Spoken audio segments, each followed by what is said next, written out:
मामा, आप मेरी बात सुन रही हैं? अपने बेटे को समझाएं। मैं मजीद उस मजनू की दीवानगी नहीं देख सकती। मैं आपको पहले ही बता रही हूं कि मैं आपके बेटे को छोड़कर चली जाऊंगी।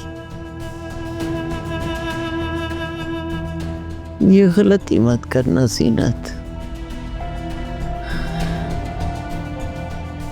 वो तो तुम्हें छोड़ ही चुका है। अगर तुमने भी उसे छोड़ दिया तो तुम दोनों का रिश्ता हमेशा हमेशा के लिए खत्म हो जाएगा। तो छोड़ दे मुझे। वैसे भी मुझे कोई शौक नहीं है उसके साथ रहने का।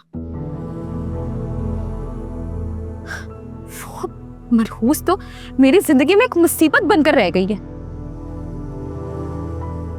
लेकिन ऐसा हसीब जो मेरी जान ही नहीं छोड़ा। बस कर दो, एक लफ्ज मत बोलना। और मैं बस कर दूं? उस मनहूस औरत की वजह से मेरा घर तबाह हो रहा है। मेरा शौहर मुझसे छीन गया और आप कह रही हैं कि मैं बस कर दूं? वो एक ऐसा हसीब है जो मरने के बाद भी मेरी जान नहीं छोड़ा। मेरा तो अपना बेटा मुझसे दूर हो गया।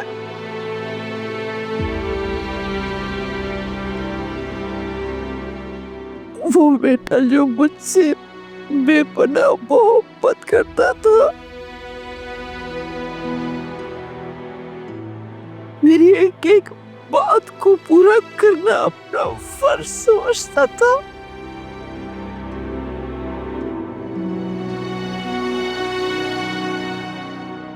मुझ में जान देता था वो, और वो मुझसे बात तक नहीं करता।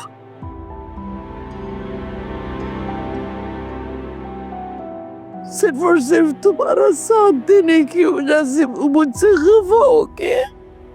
आप इस तरह रोने धोने के बजाय अपने बेटे को समझाएं कि अगर उसने अपनी दीवानगी नहीं छोड़ी तो मैं उसको छोड़कर चली जाऊंगी।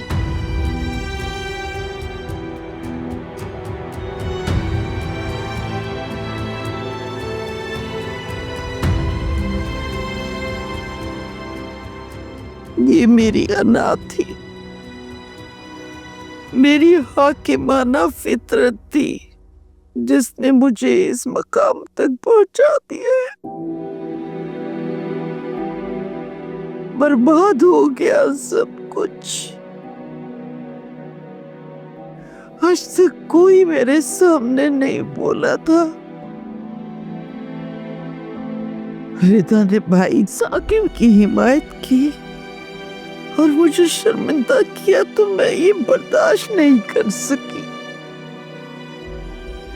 और उसी दिन से रिदा की नफरत मेरे दिल में बैठ गई। मैंने उसे सबक सिखाने के लिए जीनत का रिश्ता कबूल किया और फिर काश मैं उस दिन रिदा के घर ना जाती तो आज मैं अपना बेटा ना खो के बैठी होती। अपना इकलौता लाडला अरहम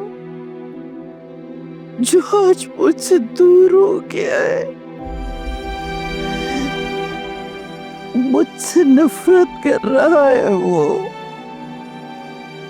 मेरे अल्लाह, मैं क्या करूं?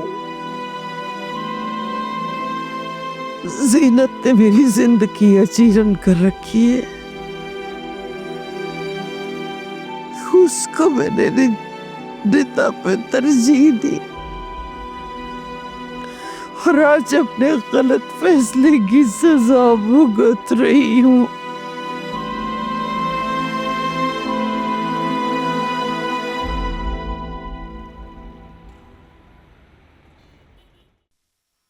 रानी, और कितना इंतजार करना पड़ेगा? बात करो ना साकिब भाई से, मेजर फिजा की शादी करवाओ।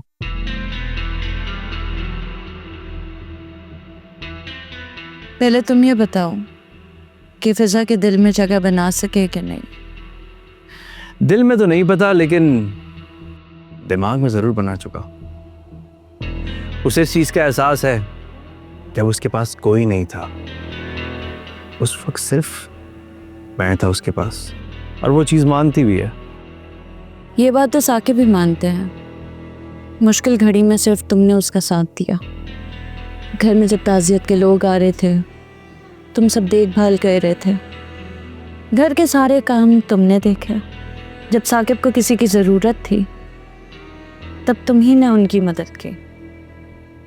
आदाब आदाब। इस तारीफ का मतलब मैं ये समझूं कि मैंने कोई कारनामा अंजाम दे दिया। हाँ, मानना ही पड़ेगा, इतने भी नाकारा नहीं हो तुम।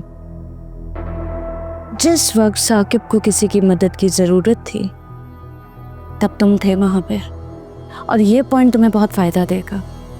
तुम साकिब भाई से बात करो ना, कहो ना निकाह करवा दे। आपका भाई तो घूम रहा है, अपना कंधा लेकर के आओ, रखो और रो। जानती हूँ मजबूरन खामोश थी, लेकिन आज ही मैं साकिब से बात करती हूँ। जल्दी से निकाह करो, तुम सादगी से इस अजाब को लेके जाओ यहाँ से। मेरी भी ज़िंदगी में कुछ सुकून आए। मैं तो हाजिर हूँ। बस अब तुमने फिजा से बातचीत थोड़ी बहुत रखनी है, ठीक है? उसका दिल जीतने की कोशिश करो।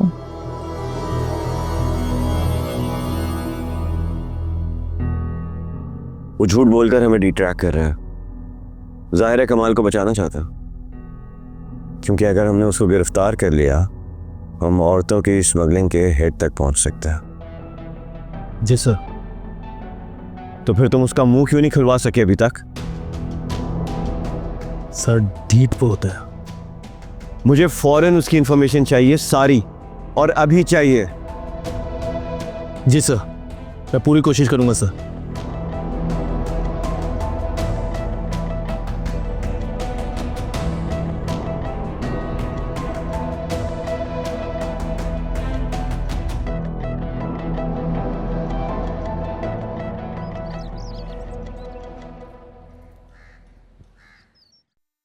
कैसी बातें कर रही हो ज़ीनत? हमारे पास सर छुपाने के लिए इससे बेहतर ठिकाना और कोई भी नहीं है। बस करें अम्मी आप। मैं आपके और फरहत के लिए अब मजीद और कुछ नहीं कर सकती। हरम तो कभी मेरा था ही नहीं। उसको तो अपनी बीवी नजर ही नहीं आती। वो तो रिदा की याद में मुर्दा बन चुका है। और आप क्या चाहती हैं कि मैं उस मुर्दे के साथ कब्र में जिंदगी गुजारूं?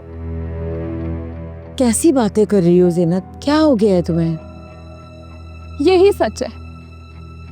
हरम तो ना मुझसे बात करता ना मेरी तरफ देखता है। पता नहीं वो मुझे तलाक क्यों नहीं दे रहा। शायद इसीलिए कि वो रोज मुझे ये याद दिलाए कि मैं मुजरिम हूं, मैं रिदा की कातिल हूं। आपी, अगर इतना तंग आ गई हो तो छोड़ दो अरहम को। मगर क्या? वही बात जो मैं हमेशा से समझाती आई हूँ। छत तुम्हारी है लेकिन जमीन पराई। पहले जमीन अपनी बना लो ताकि कदम ना उखड़े, और फिर इन दोनों माँ बेटों को निकाल के फेंक देना, अपनी जिंदगी से भी और इस घर से भी।